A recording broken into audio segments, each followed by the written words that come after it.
Why not? Like, oh, you gotta do an intro, haven't you? You gotta do an intro for a YouTube video. I just thought, you gotta do intros. What do I make my intro? Oh, oh, I got one. Uh, how,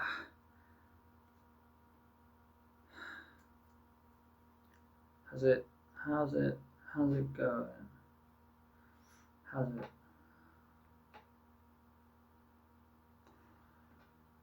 Top, top of the, top of the going.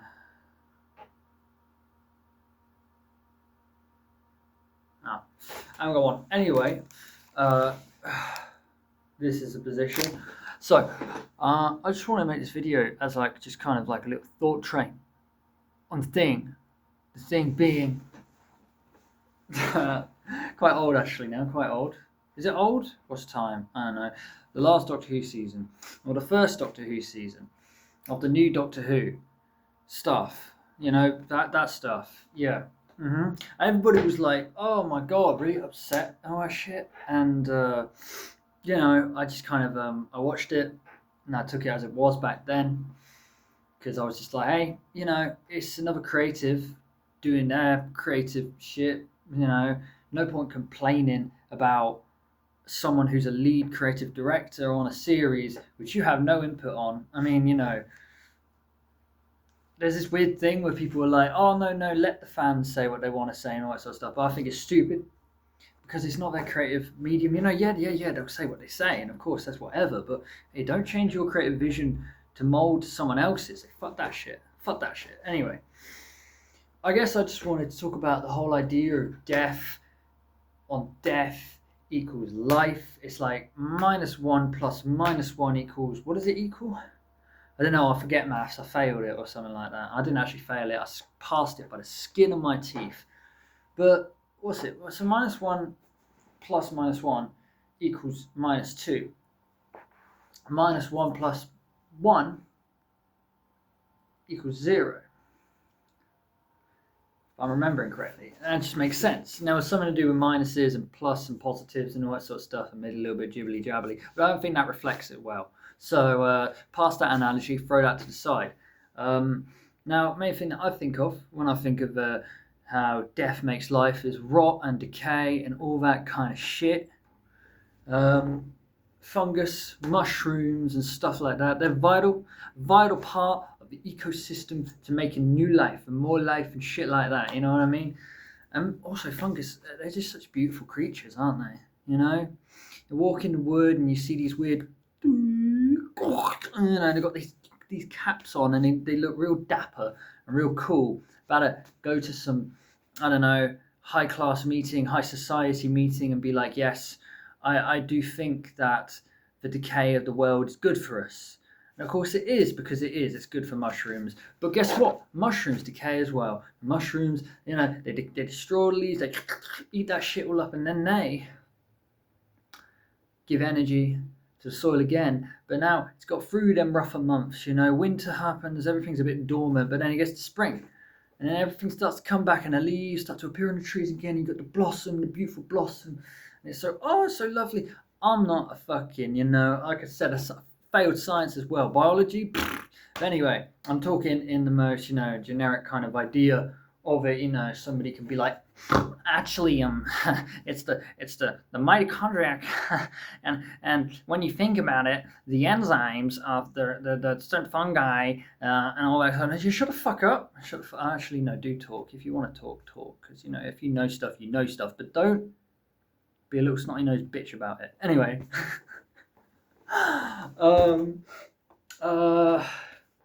so yeah, it's like the way it's demonstrated in the episode is like they take Sutek through the time shitty McDitty, wibbly wobbly bit. What's it called? Time Winds. The time Winds is something for it. It's good old Eighth Doctor. Oh, I love the Eighth Doctor. He's good. But anyway, what's it called? The Time Vortex. How do I forget that? How do I forget that? I don't know. But anyway, So they go through the time vortex thingy, and he scrapes alongside it or something because, I don't know, he wanted to, I suppose. Is Sutek a he? I've no clue. I'm guessing so, maybe. I don't know.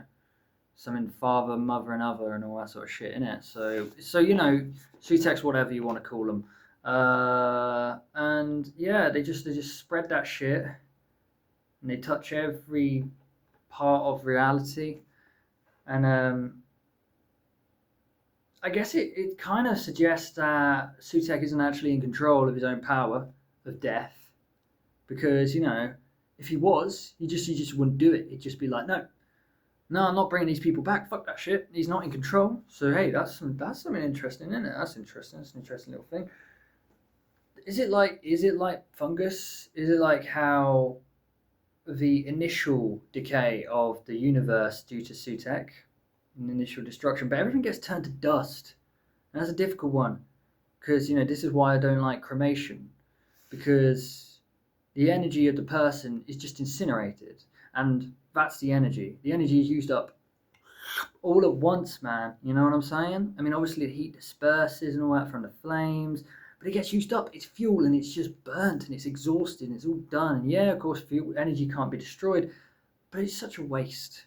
I mean, what's going to happen? What's going to happen to our energy? It's a waste of energy. It's wasted energy, and so I'm guessing death is still energy. I suppose to make something into dust, it has to burn, and it has to or be drained of all liquids and stuff like that, I suppose. And the dust that comes from Sutek's minions is it's like dust you find in the desert, but obviously with these powers imbued within them. So, and they touch things, and then they crumble. They crumble to dust. They join the dust pile. The dust pile spreads, and it keeps growing. And I suppose that requires energy. But it destroys them instantly. And so what is it, if you were to do that again, it's because it's not the same dust. When you see him drag through the vortex, it's not the same dust. He's dragged through, scraping the sides of it, and it is like almost a breath of life that is spewed into the realities that it touches. It's only one reality, isn't it? It's just one universe, isn't it, that Sutek touches. I only watched half of the Empire of Death last night. I really should have finished it before making this video, but I was like, fuck it, I want to talk about it now. So fuck you if you're saying, oh, you should watch it again. Oh, then you'd be more informed. Shut up, all right? Trump walks into these meetings. He's the most uninformed person on the planet. He's president. Shut the fuck up. I'm kidding. No, fuck that guy. Anyway, why am I so aggressive? I don't know. It's just the way I am. Don't take it personally. It's my own internal anger, and I'm just letting it out in some weird way. Probably not healthy. Is it healthy? If you take it personally, then it's not healthy. If you don't take it personally, then it's healthy. So don't take it personally. Because if you take it personally, it's not healthy. I'm looking at myself and not the camera. It's weird. Ugh, I don't like it. Anyway, I'm obsessed with myself. What can I say? But aren't we all? So, yeah. And so for some, the touch scrapes the sidelines of it. It's like almost like it touches time. It scrapes time, and if time is a memory, getting dragged through with TARDIS, memory is a time machine. Because that was a very cool little in kind of tangent kind of thing that the Doctor had going on in his head. I thought that was fucking dope. That was dope. Was it a letdown? I don't know. That's why I'm trying to make this. I'm trying to analyze the ending, the ending of the ending. You know what I mean? The ending. Was it the ending? It wasn't quite the ending, because then you got the ending after the ending, and that's right, resolution and shit like that. But you got the ending before that ending.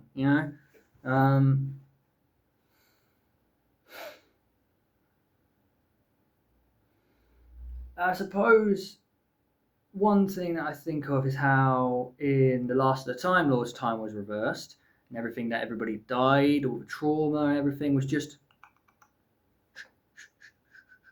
Obviously, I mean, echoes of that trauma, echoes of the disaster remained. Because I mean, how couldn't it?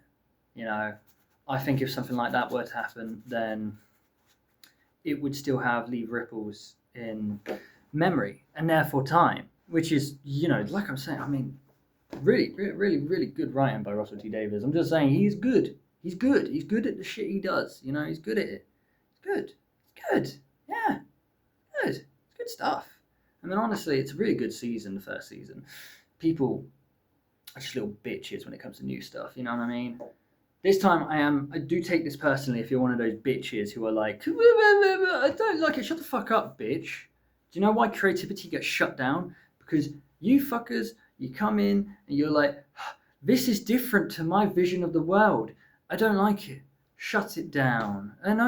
No, sir, you cannot do that. Unfortunately, the world cannot be molded to your vision, because if it was molded to your vision, it'd be molded to their vision, and molded to her vision, and his vision, and Nat's vision, and all that sort of stuff. And you can't do that, because that's impossible. Everybody's got different visions of the world, and you just can't do that shit. You can't do that shit.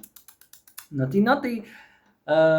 Yeah, like, it's very difficult to pinpoint what happens in the end. I think that's what makes it difficult. That's what makes it difficult, because he just drags Sutek through the time vortex, and Sutek uncontrollably brings everything back to life. So reversing time, is that what it is? The memory of the life that once was from the TARDIS, maybe forcing the power of Sutek, but then the TARDIS is powerful itself. Can it reverse death? No? I don't know. Can it? I think the thing is, it's a lot of blanks you've got to fill in yourself, really, ultimately. And that's kind of good. It's kind of, I like that in creative stuff. Like Aphex Twin, for example, a lot of his stuff is instrumental shiggity goop. Word, write it down. And you got Acrid Avid Jam Shred. Oh, I fucking love that track so much. Holy shit. And it's just this.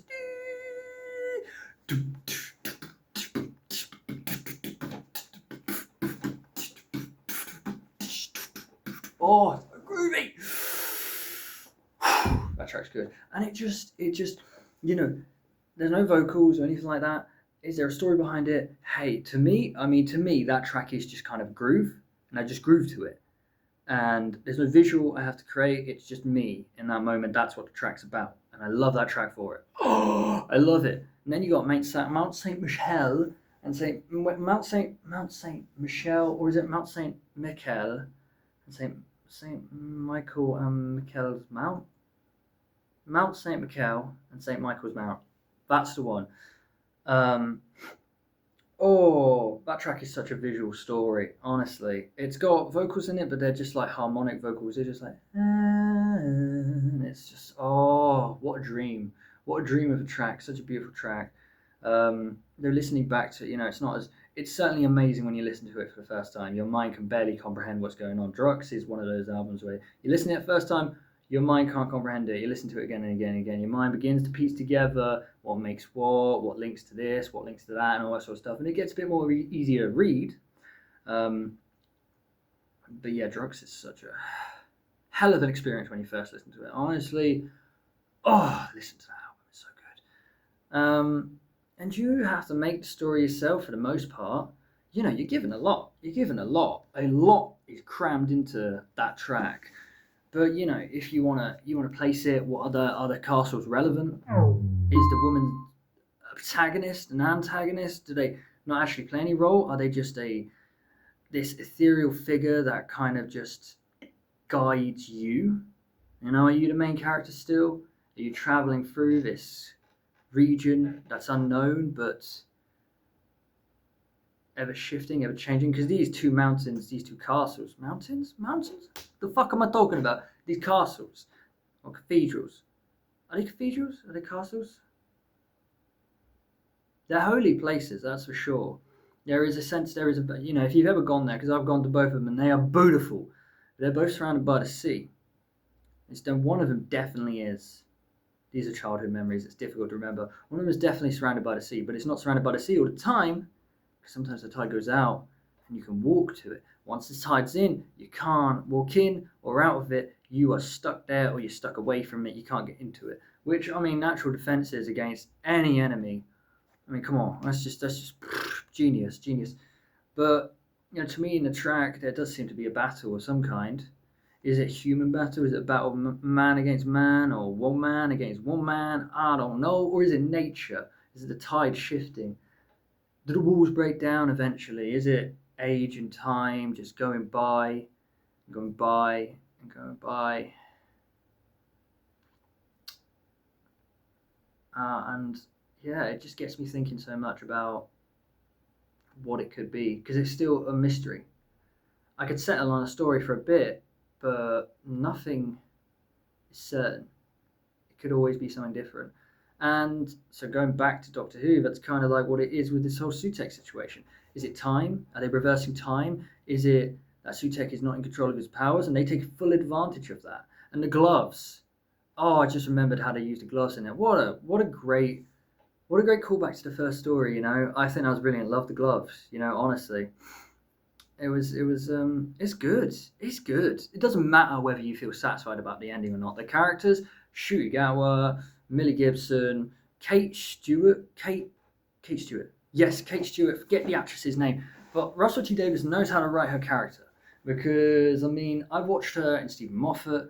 I've watched her with Chris Chibnall writing. And they just don't hit the nail on the head with her. I think Chris Chibnall's Power of the Doctor was a bit better. But she's the son of Brigadier Lethbridge Stewart, and that bit where she gets pissed off at the Doctor for getting a soldier killed, that's Brigadier. That's the Brigadier right there, and she felt like the daughter of that guy. And I was like, yeah, Russell T Davies knows how to write that woman. That's good. That woman. But no, honestly, it's so good. It's so good. I just, yeah. I think, each writer has their talents, they have their inspiration that they drive most closely into their stuff they may make. I think they're all great. They're all great. All the lead writers, all side writers, all of them, they all made great stories. 42. I actually love 42 by Chris Chibnall. Don't like the Doctor in it. I find the Doctor is very out of character and out of pace with everyone else, which kind of makes sense because the Doctor is kind of always ahead of everyone else. But I just found him so unusual in 42. I still love the concept. A sentient sun. It's just simple, but it's great. It really is. It's like, why the fuck not? It's a sentient star, and it's alive, and it's gonna fucking fill your soul with heat and pain and anguish because that is what it is, and is what it is. It's very, very good Doctor Who episode. I like 42, and not the best, but it's a good one. And yeah, they've all got their strengths, they've all got their weaknesses. I think the problem with that a lot of people have with Russell T Davies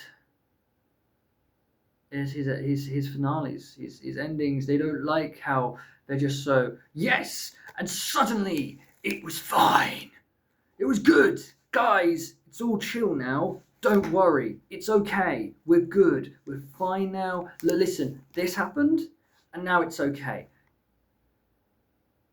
Yeah. Good.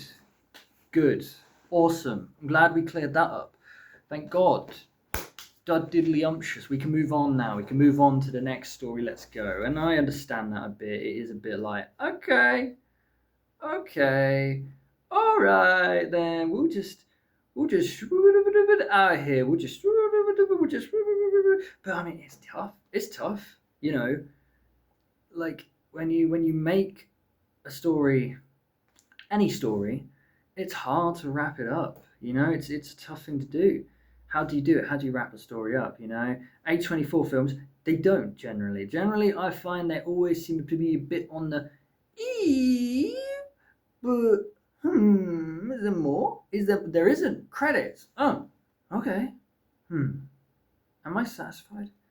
I find that with A24 films. I watched Nosferatu. It wasn't their best, I would say. It definitely ends. out of all of them, I'd say it's the one where the ending is the most clear cut. I mean, Nosferatu, whatever his name is, Count, Count, Count.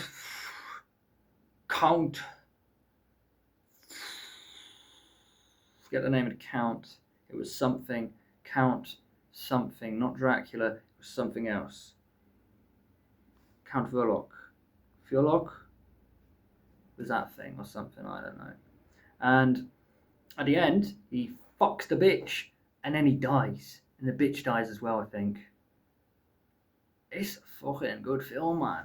Oh, she was so horny throughout the whole film. She was so horny for him. She was like, give me. But then she was like, oh, I know. I can get what I want. And kill the bitch. Yeah. That's the lady, by the way, not Nosferatu. That's the lady being like, I can kill the bitch. Because she was big brain.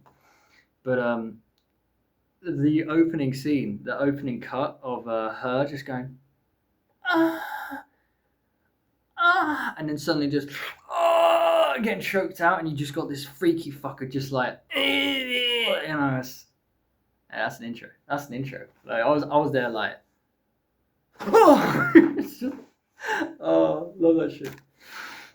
Love that shit. Good shit. Good shit. But yeah.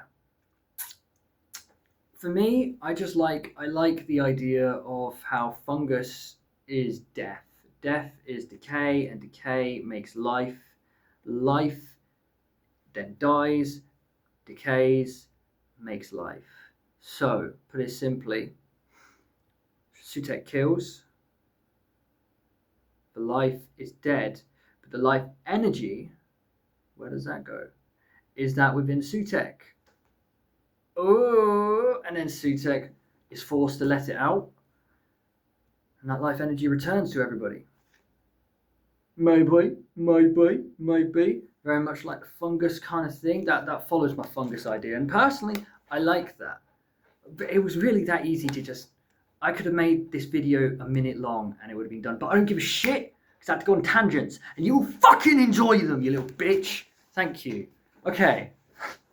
Have a good one, yeah? That's stop looking at yourself, you vain bitch. Talking to me just there. So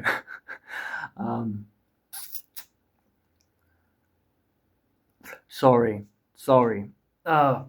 Horny and all that sort of stuff. You know what? You know how it is. Yeah, we're good. You like that? What do you think? What do you think of that idea? Do you like the idea? The fungus idea? The fungal fungus? I'm the fungal fungus, and I'm gonna go fungal your fungus. I'm gonna stop this video before my sanity leaks out my ears anymore, and I will catch you another time. Stop looking at yourself. Oh, it's just that I'm there. Why aren't I looking at myself? Because the camera is there. If I move here, looking at myself, looking at myself. Hello. Okay, I'm done. All right, take care. Have a good one. Whatever you thought, just write it down or something like that. Put in the comments or whatever the fuck you want to do. I don't know. I care. I was going to say I don't care. I do care. That's why I'm asking. So do that. All right? Take care of yourself. Have a good one. Smoochums for your boochums. Hey, that's my outro. There you go. Smoochums for your boochums. You like that? Like the video if you like that. Like and subscribe. Hit that bell in it and all that shit. No, fuck that shit. Don't do that shit. Or do that shit. I don't care about that bit. But a comment? Leave a comment. Do that. Do that for me, please. Thank you. Okay. I'm pulling away because that's. All right. Goodbye. That's my hand. Goodbye.